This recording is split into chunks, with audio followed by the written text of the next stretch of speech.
Hey guys, so this is the moment that a lot of us have been waiting for. This is the Haves and Have-Nots, Season 6, Episode 4, The Lion. So the episode starts off with Hanna saying that this guy is Candice's father, and I said, he's not acting like it. So then she went and he was like, no, I'm just gonna leave. So then he goes and leaves. Candice is pissed because Candice is trying to figure out, you're really trying to go and just mess with my money. And so Hannah was like, yeah, he is. That's your father. And then Candace's like, wait a minute. You said you didn't know who my father was. That's right. So how do you know it's him? Because of course it could be. And she's like, what? Little girl, do you realize what you almost did? What you almost did? Again, still going with this train of thought like that was really her father. Long story, very short. Not only was that not her father, Candice was pissed because she's like, why'd you do that? I'm thinking, we know why she did that. She doesn't want you going and tricking.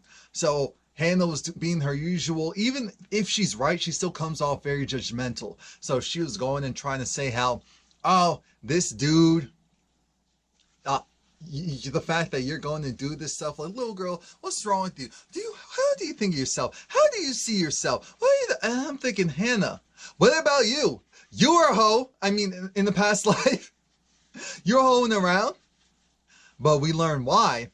And so that's why I'm thinking you and Candice are cut from the same cloth. Benny's saying, look, we have a house. You're coming to the house. You're not staying here and doing that. So Benny's trying to go and tussle her out of there. I thought security for some reason was going to pop in, but no. Hanna breaks it up. So then Hanna was just like, you're really doing this for money? You have other options. You have things you can be doing. What's wrong with you? Almost slept with that man. You even know if that's your father or not. So then Hanna finally rehumanized herself and said, look, little girl, you really want to know who your father, because Candice was like, tell me who my father is. Like, if you really want us to possibly go and get any further, tell me who my father is. So that really has been affecting you that much? Duh! So tell me who my father is. So then Hanna said, and the story was deep. She was hanging out with friends and they were drinking. She was young. She was young and she had no business hanging out and drinking at the club. So then it was time to go home. But she was drunk. She only had 2 blocks to her house because her friends, they lived very close by. So she was like, no, I'm good. She starts walking and this older man looks at her and the hairs on the back of her neck stood up. And so he was like, you good, girl? You good, child? She said, yeah, I'm good, sir. So then she kept walking. And at first he didn't start following her, but then she did. He started to follow her, and so she got really nervous, but she got to her house. She was looking at the porch. She was like, just need to get the porch, get in. But she didn't have her keys. So then I said, oh my God. But no, she crouched and waited 2 hours in terror for her aunt to come home because her aunt had a lot of drug addictions and substance abuse addictions and was living wild herself. So then the aunt came in. Hanna was confused because the guy, it looked like he went around the house or went around the corner, so she couldn't see him, so she was so afraid. But she got in the house. Once her aunt came, everything seemed fine. She was just so thankful that she made it because she was stumbling. I mean, she couldn't even run. That's how drunk she was and scared. Unfortunately, what happened is she passed out in her bed. She woke up and there was that guy on top of her and in her, and told her and had his hand on her throat, essentially saying that if you scream, if you make a sound, that I'm gonna kill you and I'm gonna kill your aunt, your whole family. So she didn't say anything, but she was so out of it, all she could really recognize and see in that room was his nose and his eyes. So she was like, Candice has the same nose and eyes. So I said, oh my gosh. Hanna's been taking out her the trauma that she received from being raped by that man, Candice's father, and looking at onto Candice every time she saw her, every time she thought about her. But no, the story dips because then Hanna talks about how then once she told her aunt, because for a moment she was just lost. Her aunt realized it, told her aunt, the aunt realized, oh my gosh, no, we need to find a better way. So she went into like a rehabilitation center, got her life on track, went to the church, did everything in the church. So that's how Hanna got into the church, and she started to feel better until she realized, wait a minute, what's going on down here? That she was pregnant. So she was pregnant by her rapist. And so her aunt told her, because no, we believe in this, so you can't get an abortion. Oh, she can't get an abortion. And Hanna just talked about how she did not want Candice. She did not want this rape baby. And who? Crystal did her thing. That's the actress who plays Hanna. She did her thing in this, because even strong Candice was crying. She was doing her whole poker face and then crying and poker face crying. I said, oh, Benny over there is just done. He's just crying over it, as all of us would be. And Hanna gave birth. Even though she felt horrible, it's like, oh my God. But then I think it was like right before she gave birth, she really felt like, oh, this is my child and I'm gonna love this child. As soon as Candice was born, she said, even though she had the same nose and eyes as her father, she saw a light and a purity that was so strong. And so that's what helped Hanna get through. But it didn't last long, because Hanna just still feeling with what happened to her and never actually really dealing with it. She ended up, and this is when she finally acknowledges that she wasn't the nicest mother. She wasn't the kindest mother to Candice. And I said thank you. And also she still had her addiction of trying to find that love from a man instead of finding it within herself and being the best mother that she could be. She said she tried. She really, really tried. She really, really, really tried, but she couldn't. And so then I think it was until the point where Candice was raped herself. And remember what Hanna did when she found out her daughter was raped. That person doesn't exist anymore. Let's be very clear. So these two women are the exact same person, and that's why they duel so much. They're two halves of the same coin, and that's why it's always been strife and struggle. So once the story gets done there, because Hanna said she went back to God again and got back on the right track, but at that point, that light that was in Candice was gone. And so she's like, she loves her daughter, and one day she hopes to see that light again. And so then Benny was like, no, we're going. Candice said, oh, that story was cute, but I don't even believe that. I believe you being the bad mother, but aside from that, I don't believe. I said, Candice, you're such a bullheaded liar. You're lying. Please. So then Hanna, she takes off her shoes. She sits. I thought she was going to do a sit-in. Like, no, I'm actually going to really, really be a mother and sit here until we figure this stuff out. I'm not going anywhere. But no, she took off her shoes. She cleaned off the dirt as kind of like a symbolic, what's done is done. Let the past be the past.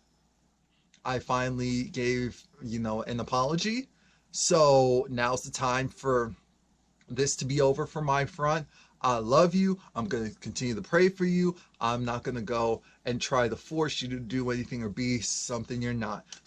She didn't say that, but that's why I took it as, because she also quoted the Bible verse. Well, no, she didn't quote it. She just, said where to find it in the Bible. And I'm looking at Candice like, you really didn't realize that was from the Whew. Anyway, so that was a moment. That was a moment. And then the rest was bull. David, he goes to the station and he tries. Remember, Jeffrey's now in the hands of the DA. So David's thinking that, oh, he can make a call. Oh no, let me go and call the DA first. Please, David's gonna stay there a while. Sidebar. You saw when that woman was like, oh, are you a lawyer? She was like, my baby daddy, he had the gun, but he's a good man. I said, oh. He said, I'm sorry, I'm a judge. She's like, that's that mess right there. And I said, yeah, that's that, oh, I can help you out, but ooh, you're a little too ratchet, so I can't do anything for you, sweetie. Yeah, David, you try it. Jim calls Sarah and essentially told Sarah, I want you in different positions. Sarah was like, no, I'm not doing that anymore. Sarah was essentially doing the same thing that Candice did. She escorted, she paid through school that way, and she went up the ranks thanks to Jim. So now Jim needs a favor. Jim needs a favor. Jim needs some pull in the DA office. Jim needs a mole. Jim needs someone that can get him information and also, you know, appease his sexual appetite. So that's what Sarah's going to be. And did I feel bad for Sarah? No. Only because that's what I try to tell people. You have to be careful about who you lay down with, because you don't ever want to be in a situation where someone can hold that against you. That sexual urge that you have, don't let it ever supersede your common sense. You can have fun and be like, oh, okay, probably shouldn't have done that, but okay, whatever. That's different from, I'm going to sleep with this person to get this, because they can always, as long as they're living, as long as someone knows, use that against you. Now, we get to the home of Hanna and Benny. And Benny sees a note from Derek. Derek was just like, you know, I'm done with everything. I hope you're having a better day. He looked at that note like, who's Derek? Oh, that's the handyman. Oh, okay. Mind you, Benny said how, you know, Mitch, he's borrowing some money, and no, one of their friends has a tow truck and they fall in hard times, so we're going to go and get that. We're going to start the business again to make some money. Hanna said, oh, that's great, but I want to make sure that you are taking care of, Mom. So all the stuff you told me was heavy. No, it's all right. I put it to bed a long time ago. Benny said, no, you're hurting. I can feel it. I can read it. No. Here's what's going to happen. I love you, and I'm going to make sure that you get some help. If I pay for your therapy, will you go? She was like, no. Mom, you're carrying all this stuff regardless if you realize it or not. If I pay for your therapy and give you some peace of mind at last, will you go? And then Hanna finally said, you know what? That doesn't even sound too bad. All right, baby. All right. So then Hanna calls Derek and says thank you. Derek goes, puts some moves on Hanna. Hanna said, no. I appreciate everything that you've done. Really. But it's a no. It's a no. And, you know, it's no offense. It's just, I have a lot going on. It's like, are you sure? No, nothing casual. I just want to take you out. Drinks as friends. No, baby. No, I don't even drink, honey. It's not even, no. And he said, okay. Well, if you need anything, give me a call. If you ever change your mind, give me a call. I said, okay, Derek, now you're starting to become a little thirsty. Stop. Reel it back in. So then he hangs up. And comes Catherine like, so I was eavesdropping. I said, that was a piss poor job of eavesdropping. How did you not hear that? She said no. She said no. I asked, I triple dibble asked, you know, Catherine wanted to go and see if she could work her magic. Derek said no. Catherine, we know Catherine's rich woman in time. She's not gonna take no for an answer. $250 million net worth. She's not taking no as an answer from anyone. Let's be real. So she's gonna go and leave it alone for now. But as soon as she gets the opportunity, she's gonna spring on Hanna. So then Derek says, wait, Hanna, she's really going through it. What? Yeah, I don't know why, but she sounds really down. It's like, oh, okay, let me go and ask her what's going on. You can't do that because the timing won't make sense. Just let her be for now and check in later. All right, okay. See, that's what happens when you do too much meddling. When you meddle and then things start to slip because of that. Next thing we know, Benny's talking to Mitch. Benny's trying to figure out, okay, how are we going to do this whole towing thing? You're the one to get the money? He was like, yeah, just make the call, ask your uncle. He's already at the bar. You can tell he's about to go and ask his uncle. That's when Veronica calls, and that's when Mitch says, why don't you get the money from her? We know she has guap. Let's not forget, Veronica isn't rich. She is fake rich. She has a lot more debt than assets and capital. Let's be very clear. But yes, 50,000, she can swing that. And Benny, so when Mitch is like, yeah, go and just take the call. You never know. So then he takes the call, and then Benny's like, oh, hey, how you doing? She was like, oh, I just wanted to thank you so much. She was like, no problem. Anyone will have done it. I said, ooh, you a liar. Veronica said, no, the woman that was with me, she didn't help me out. Well, that's a shame. Yeah, it sure is, but why don't you come over to the hospital? I want to thank you in person. No, you don't need to do that. Come on, come on. So then, of course, he buckles. I'm sure he's also thinking, maybe I can't get the money from her. So he says, okay, I just need to get a ride from there. So he makes a follow-up call. Now, Candy invites, what's her name, Gina? Let's see, what is the woman's name? Oh, I'm Candice. Gia. Gia. Yeah, so, yeah, Gia's bomb. Gia's bomb. Gia looks good. Gia got it all. The front, the back, the side. Gia. So Candice introduces herself as, I am Candice. I'm your pimp. She said, what? Yeah, here's how this goes.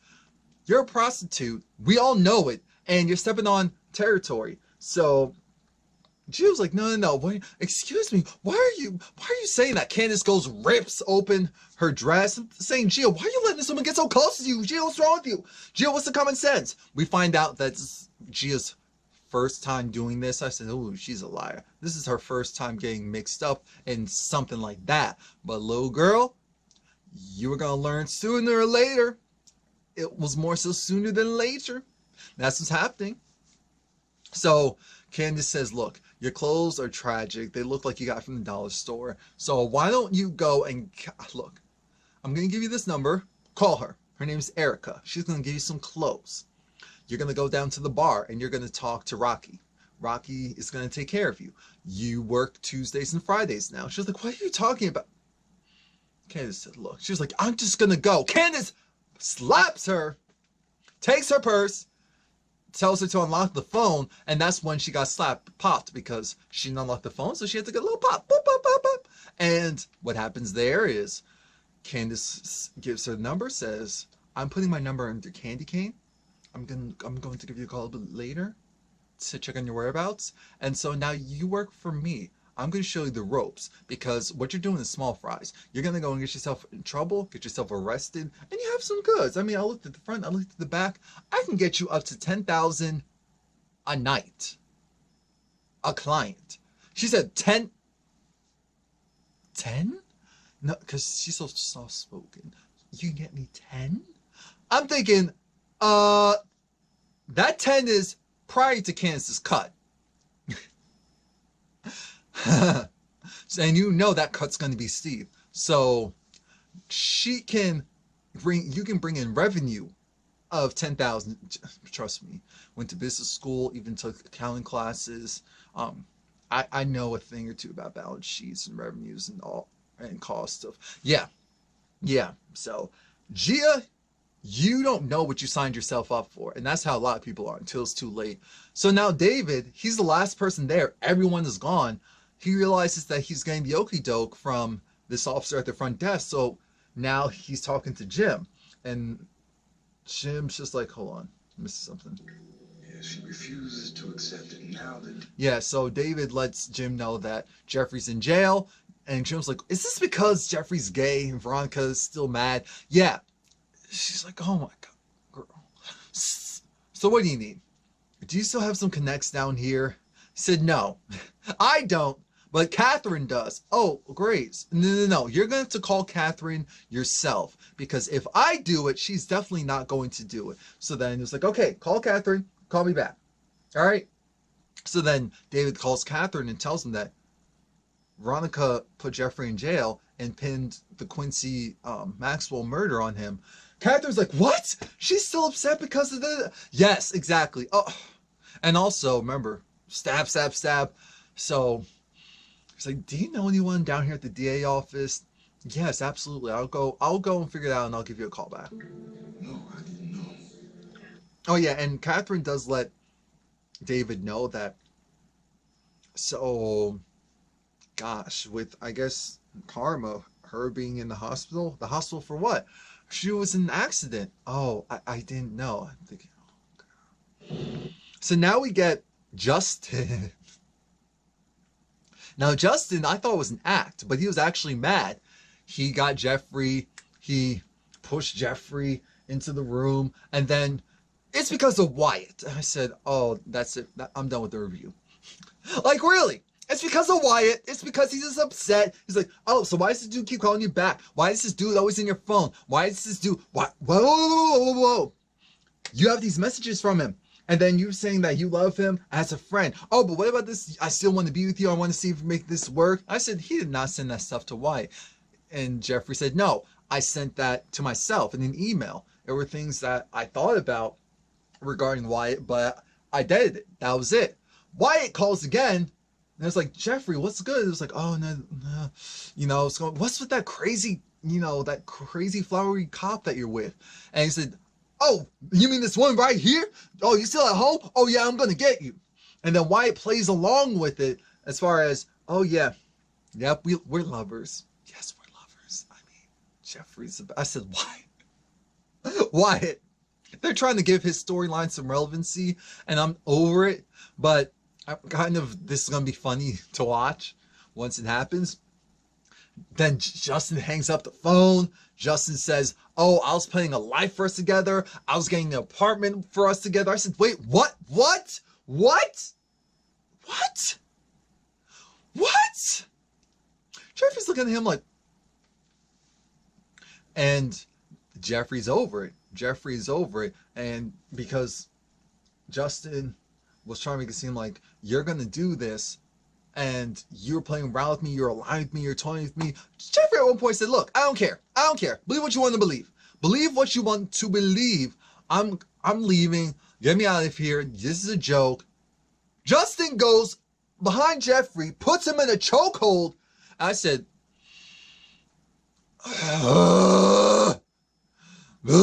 Jeffrey's still handcuffed, so he can do...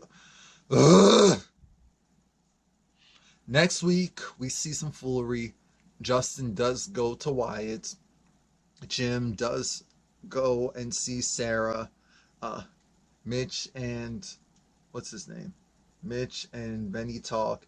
Benny looks like he's going to be seduced by Melissa. I'm thinking, what the... This is too much.